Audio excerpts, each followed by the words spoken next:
வாங்க அத்தை. பாட்டி போலாமா? வாங்க.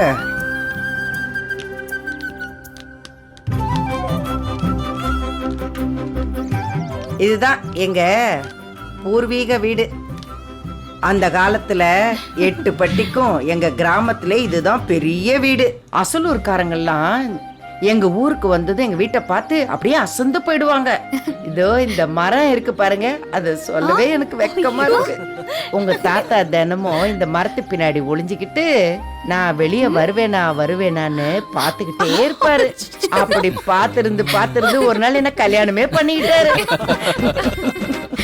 பாட்டி தாத்தா பெருந்திருந்தா ரொம்ப ஃபீல் பண்ணிருப்பார்ல. எதுக்கு? இல்ல இப்படி கொடுமையெல்லாம் அனுபவிக்குவா அப்படி மரத்தடியில் நின்னு கஷ்டப்பட்டோம்னு. அப்படியே போட்டேன். டேய் என்னடா பேசுற?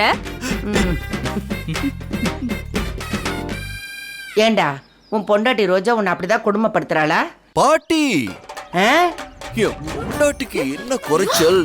அவ ராசாத்தி என்ன அப்படியே உள்ளங்கையில வச்சு இப்படி தாங்குவா. உங்கள மாதிரியா? டேய் நீங்க 2 பேரும் சந்தோஷமா இருந்ததை விட நானும் என் புருஷனும் ரொம்ப சந்தோஷமா இருந்தோம். என் வீட்டுக்காருக்கு நான் உசுறு. நீ ஏதோ வாங்கிட்டு வந்து இந்த பர்கரி பீஸாவையும் தனியா உட்காந்து சாப்பிடுறீங்களே, அந்த மாதிரிலாம் சாப்பிட மாட்டாரு. ப்ளீஸ் பாட்டி.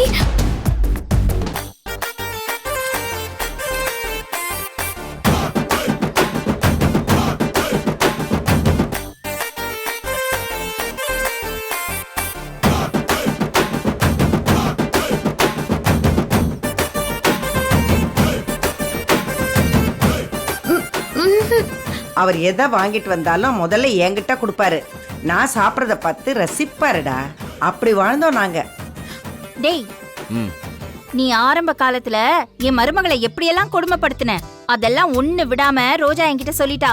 நீ கொஞ்சம் பொண்டாட்டி ஒரே ஒரு நாள் உனக்கு அந்த பர்கரை கொடுக்காம சாப்பிட்டுட்டேன். அதுக்காக வாழ்நாள் பூரா இப்படியா சொல்லி காட்டிய மானத்தை வாங்குவ? இல்ல சார்.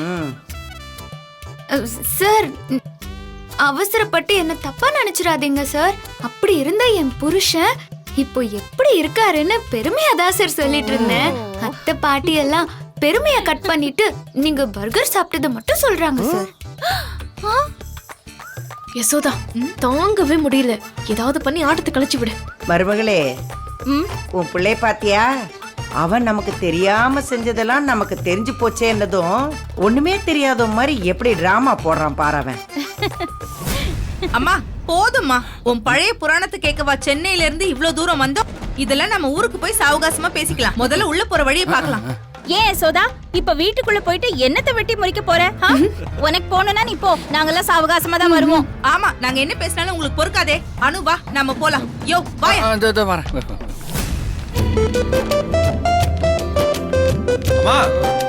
அம்மா அம்மா அம்மா அம்மா அம்மா அம்மா ஒரு நிமிஷம். அம்மா கொஞ்சம் நில்லுங்கம்மா. இருங்க.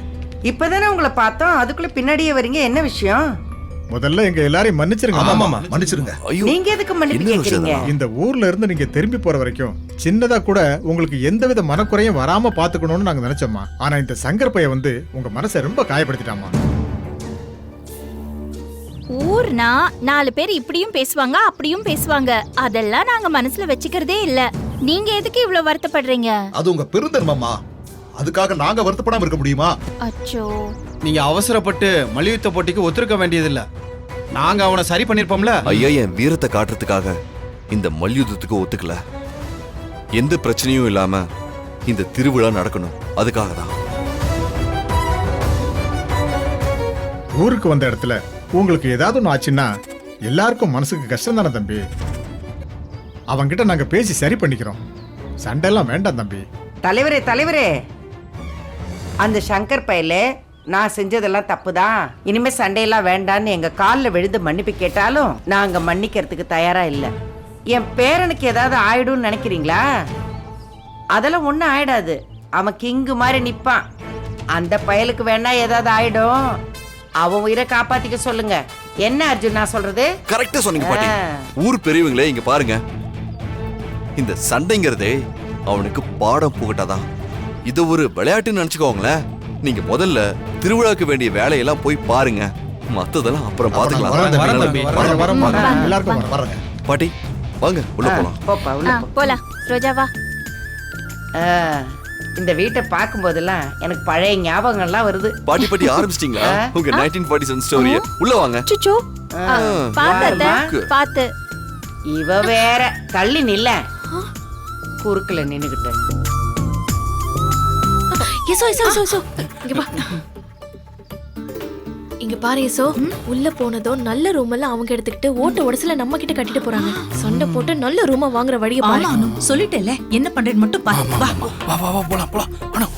தாத்தாவோட போட்டோ மட்டும் இங்க இருந்து மாத்திரலாம். அடடா. பாப்பா எவ்வளோ பெரிய வீடு. இப்பெல்லாம் இந்த மாதிரி ஒரு வீடை பார்க்க முடியுமா? அத எப்படி பார்க்க முடியும்? வெறும் ஹாலை பார்த்துட்டு இவ்ளோ பெரிய வீடாங்கிற? இன்னும் பின்பக்கம்லாம் வீடு இருக்குதே, அதெல்லாம் பார்த்துட்டு என்ன சொல்லுவ? அந்த காலத்துல நாங்கெல்லாம் கூட்டு குடும்பமா எல்லாரும் ஒண்ணா இருந்தோம். சொந்த பந்தங்கள்லாம் வரப்போக இருக்கணும்ல.